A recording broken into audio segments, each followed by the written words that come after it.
Hello students, welcome to another video. ഇന്ന് നമ്മൾ നോക്കാൻ പോകുന്നത് ACCയുടെ F1 പേപ്പറായിട്ടുള്ള ബിസിനസ് ആൻഡ് ടെക്നോളജിയിൽ വരുന്ന ഒരു ടോപ്പിക്കാണ് സ്റ്റേക്ക് ഹോൾഡേഴ്സ് എന്ന് പറഞ്ഞിട്ട്. അപ്പോൾ എന്താണ് സ്റ്റേക്ക് ഹോൾഡേഴ്സ്, അതേപോലെ തന്നെ ആരൊക്കെയാണ് സ്റ്റേക്ക് ഹോൾഡേഴ്സ്, ഒരു ബിസിനസ്സിൻ്റെ സ്റ്റേക്ക് ഹോൾഡേഴ്സ് ആരൊക്കെയാണ്, അവരെന്തുകൊണ്ടാണ് ഒരു ബിസിനസ്സിന് വളരെ ഇമ്പോർട്ടൻ്റ് ആയിട്ടുള്ളത്, പിന്നെ ബിസിനസ്സിൽ എടുക്കുന്ന ഓരോ ഡിസിഷൻസും ഓരോരോ സ്റ്റേക്ക് ഹോൾഡേഴ്സിനെയും എങ്ങനെ എഫക്റ്റ് ചെയ്യുന്നു എന്നുള്ള കാര്യങ്ങളാണ് നമ്മൾ പഠിക്കാൻ പോകുന്നത്. അപ്പോൾ what is a stakeholder, അല്ലെങ്കിൽ who is a stakeholder? Any person or group affected by business activities. ഒരു ബിസിനസ് ഒരു ആക്ടിവിറ്റി ചെയ്യുന്നു അല്ലെങ്കിൽ ഒരു ഡിസിഷൻ എടുക്കുന്ന വഴി അഫക്റ്റ് ചെയ്യപ്പെടുന്ന എല്ലാവരും സ്റ്റേക്ക് ഹോൾഡേഴ്സാണ്. അതായത് ഒരു ബിസിനസ് ചെയ്ത് പ്രോഫിറ്റ് ഉണ്ടാക്കി കഴിഞ്ഞാൽ അത് കൂടുതൽ ഡിവിഡൻസ് ആയിട്ട് ആർക്ക് കൊടുക്കും? ഷെയർ ഹോൾഡേഴ്സിന് കൊടുക്കും. സോ ഷെയർ ഹോൾഡേഴ്സ് ഒരു സ്റ്റേക്ക് ഹോൾഡറാണ്.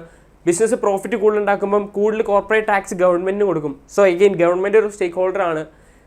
ബിസിനസ് ഫംഗ്ഷൻ ചെയ്യുമ്പം എംപ്ലോയീസിന് സാലറി കൊടുക്കും. സോ ബിസിനസ് കറക്റ്റായിട്ട് ഫംഗ്ഷൻ ചെയ്താലാണ് എംപ്ലോയീസിന് സാലറി കിട്ടുള്ളൂ. സോ എംപ്ലോയീസിനും ബിസിനസ് നന്നായി പോകണം എന്ന ആഗ്രഹമുള്ളവരാണ്. അപ്പം ബിസിനസ്സിൽ ഒരു വെസ്റ്റഡ് ഇൻട്രസ്റ്റ് ഉള്ള എല്ലാവരെയും നമ്മൾ സ്റ്റേക്ക് ഹോൾഡേഴ്സ് എന്ന് വിളിക്കും. പിന്നെ second point, have an interest or influence in the company. ഇപ്പോൾ ഞാൻ പറഞ്ഞു ഷെയർ ഹോൾഡേഴ്സിന് എന്തുകൊണ്ടാണ് കമ്പനിയിൽ ഇൻട്രസ്റ്റ്, എംപ്ലോയീസിന് എന്തുകൊണ്ടാണ് കമ്പനിയിൽ ഇൻട്രസ്റ്റ് എന്ന് നമ്മളിപ്പോൾ പറഞ്ഞു.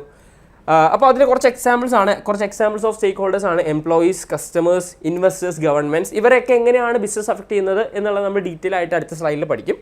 അപ്പം ഈ ഒരു സ്ലൈഡിലെ മെയിൻ ഒരു ടേക്ക് അവേ പോയിന്റ് എന്ന് പറഞ്ഞാൽ stakeholders are not just shareholders, they include everyone touched by business decisions. അതായത് ഒരു ബിസിനസ്സിൻ്റെ ഡിസിഷൻ അഫക്റ്റ് ചെയ്യുന്ന എല്ലാവരെയും നമ്മൾ സ്റ്റേക്ക് ഹോൾഡേഴ്സ് എന്ന് വിളിക്കും. Okay, types of stake holders നോക്കി കഴിഞ്ഞാൽ 3 ടൈപ്പ് ഉണ്ട്.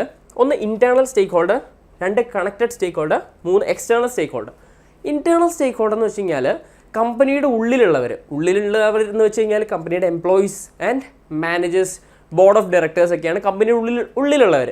അപ്പോൾ ഇതിവിടെ കാണാം employees, managers and owners. Also ചില ടൈമിൽ ഷെയർ ഹോൾഡേഴ്സ് ഇൻറ്റേർണലായിട്ടും വരും. കാരണം ചില കമ്പനീസിൽ ഷെയർ ഹോൾഡേഴ്സ് തന്നെ ആയിരിക്കും അത് റൺ ചെയ്യുന്നത്. അങ്ങനത്തെ കമ്പനീസിൽ അവർ ഇൻറ്റേർണൽ സ്റ്റേക്ക് ഹോൾഡേഴ്സ് ആണ്. അല്ലാത്ത സമയങ്ങളിൽ ഇൻവെസ്റ്റേഴ്സ് അല്ലെങ്കിൽ ഷെയർ ഹോൾഡേഴ്സ് എന്ന് പറഞ്ഞാൽ അത് കണക്റ്റഡ് സ്റ്റേക്ക് ഹോൾഡറാണ്. കണക്റ്റഡ് സ്റ്റേക്ക് ഹോൾഡർ എന്ന് പറഞ്ഞാൽ എന്താ? ഒരു എഗ്രിമെൻ്റ് അല്ലെങ്കിൽ ഒരു കോൺട്രാക്റ്റ് ആയിരിക്കും കമ്പനീനെ ഈ പറഞ്ഞ സ്റ്റേക്ക് ഹോൾഡറിനെയും കണക്ട് ചെയ്യുന്നത്. ഫോർ എക്സാമ്പിൾ കസ്റ്റമറിൻ്റെ അടുത്ത് ഒരു പ്രൊഡക്റ്റ് സെല്ല് ചെയ്യുമ്പം ഒരു സെയിൽ എഗ്രിമെൻ്റ് ഉണ്ടാവും അല്ലേ? അപ്പോൾ ആ ഒരു എഗ്രിമെൻ്റ് ആണ് അവരെ കണക്ട് ചെയ്യുന്നത്. സപ്ലയറിൻ്റെ അടുത്ത് ഒരു കമ്പനി അസോസിയേറ്റ് ചെയ്യുമ്പോൾ ഒരു സപ്ലയർ എഗ്രിമെൻ്റ് ഉണ്ടാവും. അപ്പോൾ ആ ഒരു രീതിയിലാണ് സപ്ലയറെ ഒരു കണക്റ്റഡ് സ്റ്റേക്ക് ഹോൾഡർ ആണെന്ന് പറയുന്നത്. പിന്നെ ഇൻവെസ്റ്റേഴ്സിൻ്റെ കേസിൽ അവർക്കൊരു ഷെയർ ഹോൾഡിംഗ് സർട്ടിഫിക്കറ്റ് ഉണ്ടാവും അല്ലേ? അതുകൊണ്ടാണ് അവരൊരു കണക്റ്റഡ് സ്റ്റേക്ക് ഹോൾഡർ ആണെന്ന് പറയുന്നത്. പിന്നെ എക്സ്റ്റേണൽ സ്റ്റേക്ക് ഹോൾഡേഴ്സിൻ്റെ കേസ് എടുത്തു കഴിഞ്ഞാൽ കമ്പനിയുടെ ഉള്ളിലും അല്ല, കമ്പനിയായിട്ടൊരു എഗ്രിമെൻറ്റ് ത്രൂ കണക്റ്റഡും അല്ലാത്തവർ. ഫോർ എക്സാമ്പിൾ ഗവൺമെൻറ്, അതേപോലെ പബ്ലിക് കമ്മ്യൂണിറ്റി, പിന്നെ റെഗുലേറ്റേഴ്സ്. ഗവൺമെൻറ് എങ്ങനെയാണ് കണക്റ്റഡ് ആയിരിക്കുന്നത്? ഗവൺമെൻറ് ഒരു എക്സ്റ്റേണൽ സ്റ്റേക്ക് ഹോൾഡർ ആണ്. ഗവൺമെൻറ് എങ്ങനെ എക്സ്റ്റേണൽ സ്റ്റേക്ക് ഹോൾഡർ ആയിരിക്കുന്നത്, അവരെങ്ങനെ എഫക്ട് ചെയ്യുന്നത് നമ്മൾ അടുത്ത സ്ലൈഡിൽ പഠിക്കും. അപ്പോൾ ഈ ഒരു സ്ലൈഡിൻ്റെ ടേക്ക് അവേ എന്താണ്? Think of them as inside connected or outside. പല ടൈപ്പിലുള്ള സ്റ്റേക്ക് ഹോൾഡേഴ്സ് ഉണ്ട്, പക്ഷേ അതിനർത്ഥം ഇതിൽ ഒരു പർട്ടിക്കുലർ ടൈപ്പിലുള്ളവർ മാത്രമാണ് ഇമ്പോർട്ടൻ്റ് എന്നല്ല, എല്ലാവരും ഈക്വലി ഇമ്പോർട്ടൻ്റ് ആണ്. ഓക്കെ, ഇനി നമ്മൾ ഓരോരോ സ്റ്റേക്ക് ഹോൾഡേഴ്സിൻ്റെയും ഇൻട്രസ്റ്റുകൾ നോക്കാൻ പോവുകയാണ്. ഇവരൊക്കെ ബിസിനസ്സിൻ്റെ ഡിസിഷൻസ് കാരണം അഫക്റ്റ് ചെയ്യപ്പെടുന്നവരാണ് നമുക്കറിയാം. പക്ഷേ എങ്ങനെ അഫക്റ്റ് ചെയ്യുന്നു എന്ന് നോക്കിയാലോ? എംപ്ലോയി ഒരു ബിസിനസ് കറക്റ്റായിട്ട് പ്രോപ്പറായിട്ട് ഫംഗ്ഷൻ ചെയ്താലാണ് അവർക്ക് അവരുടെ പേ കിട്ടുള്ളൂ, അതായത് സാലറി കിട്ടുള്ളൂ. ഓൾസോ ഒരു ബിസിനസ് ലോങ് ടേമിലേക്ക് സസ്റ്റെയിൻ ചെയ്ത് പോയാലാണ് അവർക്ക് ജോബ് സെക്യൂരിറ്റി ഉണ്ടാവുകയുള്ളൂ. അതുകൊണ്ട് ഒരു ബിസിനസ് നന്നായിട്ട് പോകണം എന്നാഗ്രഹിക്കുന്നവരാണ് എംപ്ലോയീസ്. ഇനി കസ്റ്റമേഴ്സിൻ്റെ കേസ് എടുത്താലോ? ഇപ്പം നിങ്ങൾക്ക് വളരെ ഇഷ്ടപ്പെട്ട് യൂസ് ചെയ്യുന്ന ഒരു പ്രൊഡക്റ്റ് അത് അടുത്ത ദിവസം തൊട്ട് ആ കമ്പനി ഉണ്ടാക്കുന്നില്ല എന്ന് വിചാരിച്ചു കഴിഞ്ഞാൽ നിങ്ങൾക്ക് അതൊരു ബുദ്ധിമുട്ടാവും. എന്താണ്? ആ ഒരു കമ്പനി നൽകുന്ന ആ ഒരു ഹൈ ക്വാളിറ്റി പ്രൊഡക്റ്റ്, അല്ലെങ്കിൽ നിങ്ങൾക്ക് ഇഷ്ടപ്പെട്ട ആ ഒരു പ്രൊഡക്റ്റ്, ഒരു നല്ല വിലയിൽ ആ കമ്പനി വിൽക്കുന്ന ഒരു പ്രൊഡക്റ്റ് പെട്ടെന്ന് ഡിസ്കണ്ടിന്യൂ ആയാൽ നിങ്ങൾക്കതൊരു ബുദ്ധിമുട്ടാവും. അപ്പോൾ കസ്റ്റമേഴ്സിനും ഒരു ബിസിനസ് നന്നായിട്ട് ഫംഗ്ഷൻ ചെയ്യണം എന്നൊരു ഇൻട്രസ്റ്റ് ഉണ്ട് അവിടെ. So that's why they are a stakeholder. പിന്നെ ഷെയർ ഹോൾഡേഴ്സ് എന്ന് പറഞ്ഞാൽ ഓണേഴ്സാണ്. ബിസിനസ് നന്നായിട്ട് റൺ ചെയ്ത് പ്രോഫിറ്റ് ഉണ്ടാക്കിയാൽ ആ പ്രോഫിറ്റാണ് ഡിവിഡൻ്റ് ആയിട്ട് ഇൻകം ആയിട്ട് ഷെയർ ഹോൾഡേഴ്സ് കിട്ടുന്നത് അല്ലേ? So again they are interested. പിന്നെ ഗവൺമെൻറ്റിനെ സംബന്ധിച്ച് നമ്മൾ നേരത്തെ പറഞ്ഞു, ഒരു ബിസിനസ് പ്രോഫിറ്റ് ഉണ്ടാക്കി കഴിഞ്ഞ് അതിൽ നിന്ന് അടയ്ക്കുന്ന ടാക്സ് ആണ് ഒരു ഗവൺമെൻറ്റിൻ്റെ one of the major source of income എന്ന് പറയുന്നത്. So government also will be interested in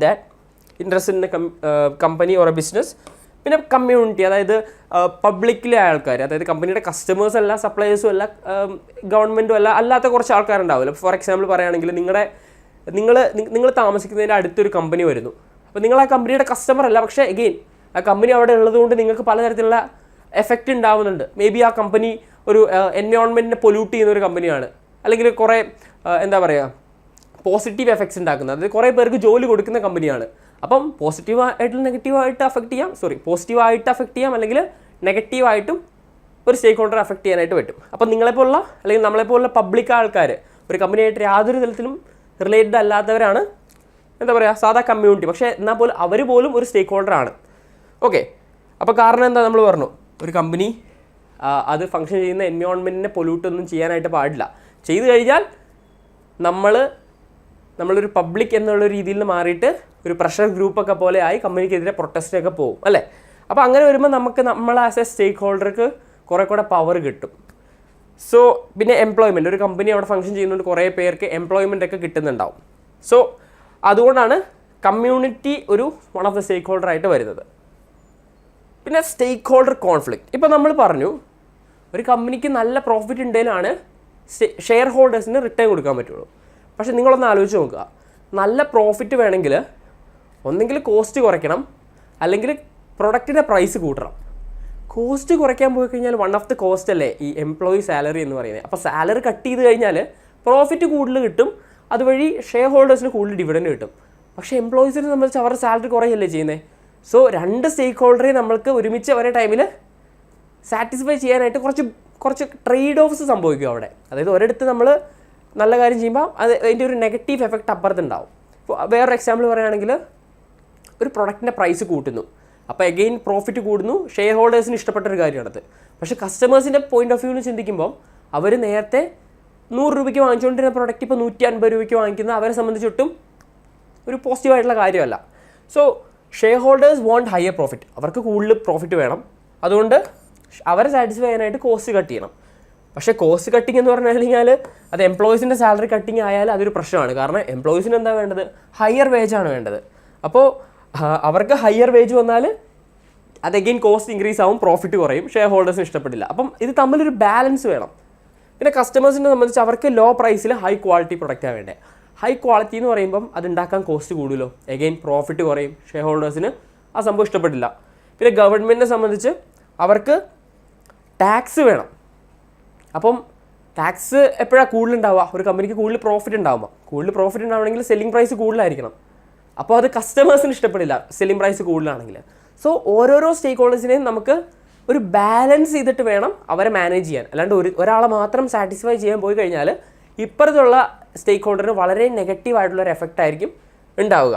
അപ്പം ഇതിൽ നിന്ന് നിങ്ങൾ എന്താണ് പഠിച്ചത്, stakeholders often pull in different directions. ഓരോരുത്തരുടെ ഇൻട്രസ്റ്റ് വെച്ചിട്ട് ഓരോരുത്തർ ഓരോ സൈഡിലേക്കായിരിക്കും പുള്ള് ചെയ്യുന്നത്. പക്ഷേ ബിസിനസ് മസ്റ്റ് ബാലൻസ് ദീസ്. അപ്പം ഇതൊന്ന് ബാലൻസ് ചെയ്ത് വെക്കുകയാണ് ചെയ്യേണ്ടത്, ബിസിനസ്സിൻ്റെ ഒരു ജോലി എന്ന് പറഞ്ഞു കഴിഞ്ഞാൽ. ഓക്കെ, വൈ സ്റ്റേക്ക് ഹോൾഡർ മാറ്റർ, അതായത് എന്താണ് ഈ സ്റ്റേക്ക് ഹോൾഡേഴ്സിൻ്റെ ഇമ്പോർട്ടൻസ് എന്ന് വെച്ച് കഴിഞ്ഞാൽ influence strategy and decision making. അപ്പോൾ ഈ ഓരോരോ സ്റ്റേക്ക് ഹോൾഡേഴ്സിനെയും നമ്മുടെ ഓരോരോ ഡിസിഷൻ എങ്ങനെ, നമ്മുടെ ബിസിനസ്സിൽ ഓരോരോ ഡിസിഷൻ എങ്ങനെ എഫക്ട് ചെയ്യുമെന്ന് നോക്കിക്കൊണ്ട് മാത്രമേ നമുക്ക് ഓരോരോ ഡിസിഷൻ എടുക്കാൻ പറ്റുള്ളൂ. സോ അത് വൺ പോയിൻ്റ് ആണ്. പിന്നെ affect business reputation and survival. For example നമ്മുടെ കമ്പനി ഒരു പ്രൊജക്റ്റ് തുടങ്ങുന്നു, ഒരു കൺസ്ട്രക്ഷൻ പ്രൊജക്റ്റാണ്, അതുവഴി കുറേ എൻവയോൺമെൻറ്റൽ പൊല്യൂഷൻ ഉണ്ടാവുന്നു. അപ്പോൾ കമ്മ്യൂണിറ്റി എന്ന് പറയുന്ന സ്റ്റേക്ക് ഹോൾഡേഴ്സ് അഫക്റ്റഡ് ആവുമല്ലോ. ആ കമ്പനിക്ക് ആ ഒരു പ്രൊജക്റ്റ് നടക്കുന്നതിന് ചുറ്റുമുള്ള ആൾക്കാർക്ക് പലതരത്തിലുള്ള ബുദ്ധിമുട്ട് അനുഭവിക്കേണ്ടി വരും. അങ്ങനെ വന്നു കഴിഞ്ഞാൽ അവർ കമ്പനിക്കെതിരെ പ്രൊട്ടസ്റ്റിന് പോകും. അങ്ങനെ വന്നാൽ ഈ കാണുന്ന റെപ്യൂട്ടേഷണൽ ഇഷ്യൂസ് കമ്പനിക്ക് സംഭവിക്കില്ലേ. സോ അപ്പോൾ ഓരോരോ സ്റ്റേക്ക് ഹോൾഡേഴ്സ് എന്താണ് കമ്പനിയുടെ നിന്ന് പ്രതീക്ഷിക്കുന്നത് അതിനനുസരിച്ച് വേണം കമ്പനി ബിഹേവ് ചെയ്യാനായിട്ട്. ഓക്കെ, പിന്നെ ACCA expects us to consider all stakeholders, not just shareholders. അതായത് നിങ്ങൾക്ക് ചിലപ്പം പറ്റുന്ന ഒരു മിസ്റ്റേക്കാണ് സ്റ്റേക്ക് ഹോൾഡർ എന്ന് വെച്ച് കഴിഞ്ഞാൽ ഷെയർ ഹോൾഡർ എന്നാണെന്നുള്ളത്. അല്ല, സ്റ്റേക്ക് ഹോൾഡർ എന്ന് പറഞ്ഞു കഴിഞ്ഞാൽ ഷെയർ ഹോൾഡേഴ്സ് വരും, എംപ്ലോയീസ് വരും, അതുപോലെ മാനേജേഴ്സ് വരും, സപ്ലൈസ് വരും, കസ്റ്റമേഴ്സ് വരും, ഗവൺമെൻറ് വരും, പബ്ലിക് കമ്മ്യൂണിറ്റി വരും, പ്രഷർ ഗ്രൂപ്പ്സ് വരും, എല്ലാവരെയും ഒരുമിച്ച് പറയുന്നതാണ് സ്റ്റേക്ക് ഹോൾഡേഴ്സ് എന്ന് പറയുന്നത്. ഓക്കെ, അപ്പോൾ ഇന്ന് നമ്മൾ നോക്കിയത് സ്റ്റേക്ക് ഹോൾഡേഴ്സിനെ കുറിച്ചിട്ടാണ്. സ്റ്റേക്ക് ഹോൾഡേഴ്സ് എന്ന് വെച്ച് കഴിഞ്ഞാൽ ഗ്രൂപ്പ്സ് അഫക്റ്റഡ് ബൈ ബിസിനസ്സിൻ്റെ ഒരു ആക്ടിവിറ്റി അല്ലെങ്കിൽ ബിസിനസ് എടുക്കുന്ന ഒരു ഡിസിഷൻ കാരണം ഒരു എഫക്റ്റ് ഉണ്ടാവുന്ന ആൾക്കാർ, അവരെയാണ് സ്റ്റേക്ക് ഹോൾഡേഴ്സ് എന്ന് വിളിക്കുന്നത്. പല ടൈപ്സ് ഉണ്ട്, ഇൻറ്റേർണൽ, എക്സ്റ്റേണൽ, കണക്റ്റഡ് എന്ന് പല ടൈപ്സ് ഉണ്ട്. ഓരോരുത്തർക്കും ഡിഫറെൻറ്റ് ഇൻട്രസ്റ്റുകളാണെന്ന് പറഞ്ഞു. Often conflicting. Most of the ടൈമിൽ ഒരാളുടെ ഇൻട്രസ്റ്റ് മറ്റേ ഒരാളുടെ ഇൻട്രസ്റ്റിന് എതിരായിട്ടുള്ളൊരു സംഭവമായിരിക്കും. അപ്പോൾ കമ്പനി എന്താ ചെയ്യേണ്ടത്, ഇതിനൊരു ബാലൻസ് കീപ്പ് ചെയ്യാനാണ് കമ്പനി ശ്രമിക്കേണ്ടത്. സോ ഒരു ക്ലോസിംഗ് ലൈൻ പറയുകയാണെങ്കിൽ എന്താണ്, every business decision create winners and losers. അതായത് ഒരു ബിസിനസ് എടുക്കുന്ന ഒരു ഡിസിഷൻ കാരണം പോസിറ്റീവ് എഫക്റ്റ് ഉണ്ടാകുന്നവരുണ്ട്, നെഗറ്റീവ് എഫക്റ്റ് ഉണ്ടാകുന്നവരുണ്ട്. The role of good management is to balance stakeholder needs responsibly. അപ്പോൾ ഓരോരുത്തരുടെയും നീഡ്സ് ബാലൻസ് ചെയ്ത് ഒരാളെ മാത്രം ഭയങ്കര ഡിസാറ്റിസ്ഫൈങ് ഒരു കണ്ടീഷനിലേക്ക് തള്ളിവിടാണ്ട് ഒരു ബാലൻസ് കീപ്പ് ചെയ്യാണ് അവിടെ ബിസിനസ് ചെയ്യേണ്ടത്. സോ അപ്പോൾ ഇന്ന് നമ്മൾ നോക്കിയതാണ് സ്റ്റേക്ക് ഹോൾഡേഴ്സ് ആരൊക്കെയാണ്, എന്തൊക്കെയാണ്, ഏതൊക്കെ ടൈപ്സ് ഉണ്ടെന്നാണ്. അപ്പോൾ സ്റ്റേക്ക് ഹോൾഡേഴ്സിനെ എങ്ങനെ മാനേജ് ചെയ്യാം, അതിനെന്തെങ്കിലും സ്ട്രാറ്റജി ഉണ്ടോ എന്നൊക്കെ അറിയാനായിട്ട് നമ്മളൊരു വീഡിയോയും കൂടെ പുറത്തിറക്കും. അത് സ്റ്റേക്ക് ഹോൾഡർ മെട്രിക്സ് എന്ന് പറഞ്ഞൊരു ടോപ്പിക് ആയിരിക്കും. അപ്പോൾ അടുത്ത വീഡിയോയിൽ കാണാം. Thank you.